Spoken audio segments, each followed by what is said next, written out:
Hi friends, this is the double lumen tube. Double lumen ట్యూబ్ని మనం ఎలా activate చేస్తాం అనేది ఈ వీడియోలో మనం తెలుసుకుందాం. ఇది చాలా రేర్గా మనం ఈ డబుల్ లూమెన్ ట్యూబ్ వేస్తాము. ఈ థొరకోస్కోపీ ఇలాంటి కేసుల్లోనే ఇవి మీరు చాలా తక్కువగా చూస్తుంటారు. ఇంట్యుబేషన్ ఎలా చేయాలనేది నెక్స్ట్ వీడియోలో చూపిస్తాను. ఇప్పుడు ముందు ఎక్స్ట్యుబేషన్ అనేది కూడా, ఇంట్యుబేషన్ కంటే కూడా ఎక్స్ట్యుబేషన్ అనేది చాలా క్రిటికల్ అనమాట. దీన్ని మనం స్టెప్ బై స్టెప్ ఎలా ఉండేదని తెలుసుకుందాం. పాజులో పెట్టి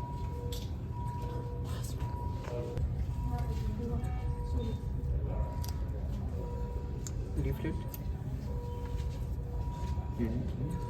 రెండు రీఫ్లెక్ట్ చేయాలి. రెండు ట్యూబుల్ని చూడండి, మనం డీప్లెట్ చేస్తున్నాము. ఇది అనదర్ ట్యూబ్. కంగారు పడకండి. రెండు ట్యూబుల్ని డీప్లెట్ చేసాం లేదని చెక్ చేసుకున్న తర్వాత